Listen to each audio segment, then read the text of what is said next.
We're feeding over 2,100 is what last year's count was. We're expecting a banner year this year due to the weather. The weather has a big impact as to the amount of people that come in. Deliveries are always the same. But the people who come in off the streets, if it's a nice day, they tend to stay out and about. If it's cold, it's rainy, they come in and visit. You guys are doing over 100 turkeys. How does that all work? Well, Mark, again, is the head turkey. He's in charge of it, and he has his band of kitchen volunteers down there. They start about a week and a half ago, cooking the turkeys. They take the breast off and take that, wrap them up, freeze them, take all the other meat, the dark meat and such, rip it apart, slice it, put it in a pan, and freeze each one of them. They come out this morning, they defrost, they're all sliced, they go into the oven for a short period of time, and you put the hot turkey stock that is saved from each turkey, and that's how they heat the turkeys. Now, what are all the sides that go with the turkey? Oh, let's see, start from the beginning. We have homemade turkey rice soup. None of the bones go to waste, so the little pieces of meat go in there, absolutely fabulous. Unfortunately, this year is kind of a sad year because we always had this one individual. He was our soup man. He would come here at 4 o'clock in the morning and do the turkeys, and he passed away about a month ago. So, a little sad spot for the fact that Kenny Lombardo won't be with us, but he will be here in spirit. He will be here in spirit, there's no question about that. So we have the turkey, we have a fresh tossed salad, mashed potato, carrots, ham, we have ham, corn, the stuffing, the stuffing. Did we see the ladies with the rolls? Thank you to Ernie and Joan from the Framingham Baking, the Thomas family. They donate all the bread, okay? Mark picks it up a week in advance. That's the stale bread for the stuffing, and then they also donate those fabulous dinner rolls. Okay, so, and pies. We've got pies up the, we have apple pie, we have pumpkin pie, we have fruit berry pie, we have lemon meringue.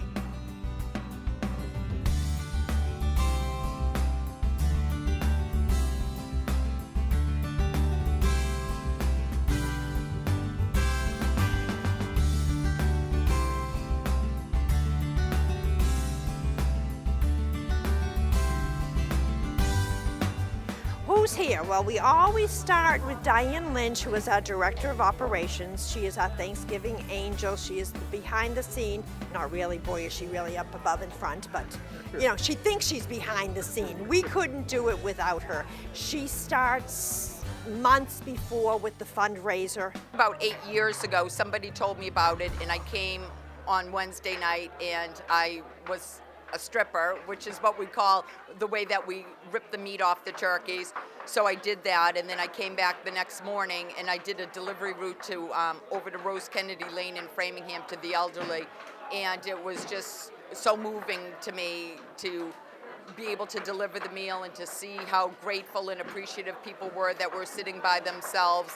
I got totally sucked in, and you know, over the years, as this event has got so much bigger, Karen and Mark Curtis personally used to pay for this entire event themselves. They used to get some donations, but they were paying for it themselves.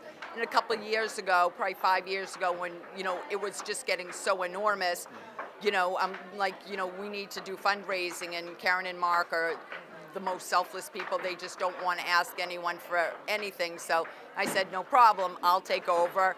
And I started fundraising, and our raffle every year has been more successful. We get more people involved, and all of the prizes for the raffle are donated. So if you buy a raffle ticket for $10, that whole $10 goes to us to buy food. So I work for free, and all the gifts are donated, so none of the money is spent on gifts, so all of that money goes right to, you know, everything you see behind us. And it's not just the food. People like, oh, the food. It's all of the delivery meals. It's all of the containers. It's all of the bags. It's all of the soup containers, and all that stuff we have to buy too. So the money is used for all that as well. Downstairs, we've got Rotarians down there. God love them. They're not young spring chickens, okay, but they're down there pulling apart, putting the meat off of that. How many turkeys? Not many, only 154. The Framingham hockey team, okay, they come in every year. They have a new coach, Willie Ortiz. My understanding is he's having the guys come in again with their peelers and such.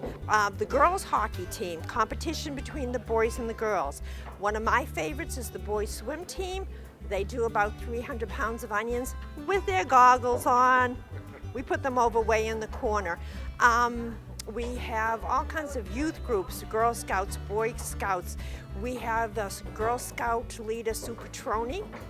She brought her kids in when they were 6 years old. They're coming back again this year. They're juniors in high school. So people just keep coming year after year after year. Where do you spend your Thanksgiving?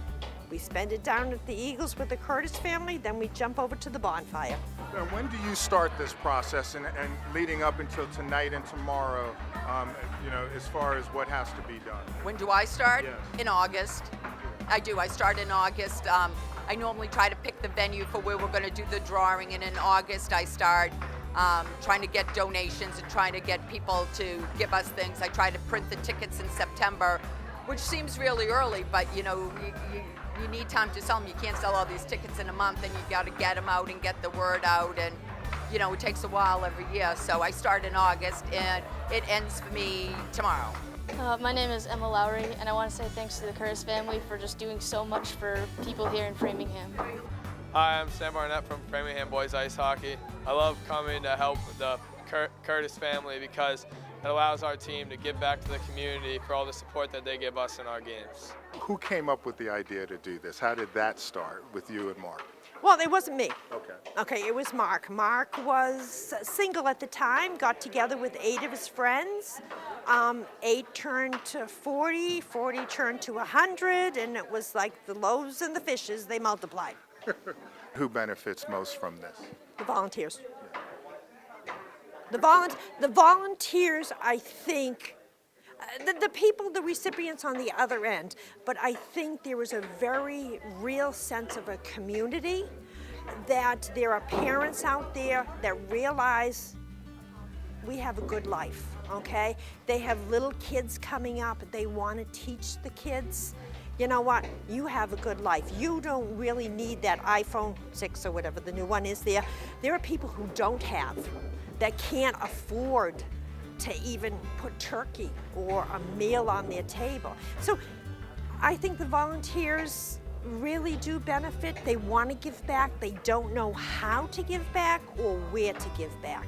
And they want to teach the next generation how to do it. I'm mostly involved with making everything, cutting stuff, helping do everything. So how long have you been doing this? I'm guessing since I was 5.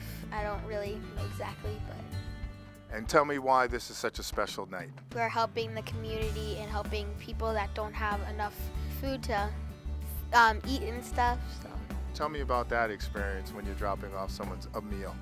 I like it because they're all happy most of the time, and they like how people help them, and if they don't have food, they'll come, and if they can't get out of the house, we can just bring it to them, so it's easier. When you walk away after giving them that meal and seeing that smile, how do you feel about it? I feel happy, and I like it because of it. It's helping them, and it's making them feel better than they were when they didn't really have much food. The first time I did it, I showed up at a house, and a woman's got the Macy's Thanksgiving Day parade on. She's sitting there by herself. She's pulling me by the arm, wants to make me a cup of tea. I was literally ready to cry, and I had 12 more meals I had to go deliver. I wish I had more time to have sat and spent more time with her. But when I drove off to my sister's house, I was the one that was really... Did you break down and cry? Honestly, I did. Yeah, I would did. think. No, I did. absolutely. I absolutely drove down Route 9, and I was crying like a baby. Yeah, it really is. And seeing all of these people, and I've been doing this now for so many years. There's so many volunteers here that I've seen year after year that were little kids, and they only got to scoop cranberry, but now they're we're big, we can get a knife or we can peel or something. So it's amazing the families that come back year after year, and tomorrow the same thing. we'll have, 50% of the people at least that will deliver tomorrow are people that have delivered year after year, because now their kids are getting older, and it's just, it's like a tradition for so many people. How long will you continue to do this, and what would you say to people out watching you on television what they should do to get involved? I would probably do it for mostly my rest of my life, and I think they should get involved because of it helps the community and the people that don't have food, and it helps them like be healthy. Coming here with a couple buddies, Scott Swenis, Owen Parker, Sam Barnett, all seniors at the high school. I'm here to give back. So I feel that like some people aren't as privileged and they can't get their own food, and I feel like this is a great way to give back, to help people out. I mean, because if you do good things will happen to you. I believe in that. I believe in karma. So I think it's always. I mean, I've been doing it for 3 years and in a row, and then I used to do it. Me and my family when I was a young kid used to come here too. So I've been here a lot, and it's just nice. You see a bunch of people like help benefit other people, and it's just nice. I'm here like cutting potatoes so that we can give the food to like families that don't have a meal for Thanksgiving. I enjoy it because it's like a good way to give back to the community and to people that like don't have much. So I think everybody should do this because it's a good way to give back, and like, why not? So the fact that the Curtis family has been doing this for 20 years now is absolutely amazing. It's probably the sweetest way I've ever seen anyone spend Thanksgiving. Yeah, just like 20 years is a long time, and the fact that they've been helping out people for that long is just incredible. I've been here the past few years, and I mean, there's a reason I keep coming back, and it's because they do such an amazing job, and it's a really nice thing to be a part of. I've been doing this for a long time, and it's special, and more people should try to do things like this and help out others, especially in a time like Thanksgiving where we're all giving thanks for what we have and helping out those who need help. We have an email that I monitor all year. It's Curtis Thanksgiving, all one word, @gmail.com. Those emails go to me, so if anyone, I don't want to talk about people volunteering next week for next year, but, anyone wants to, contribute in any way, whether it's, through a donation or they have something that they want to, donate as a gift. I mean, I'll take those all year long and put them aside, so that's the best way, is through the email.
I can't even begin to express how grateful we are to the volunteers. We couldn't do this, Mark and I. We supply the venue. This is a labor of love that starts well months before the actual event. We couldn't do it without the volunteers. The volunteers are what makes Thanksgiving.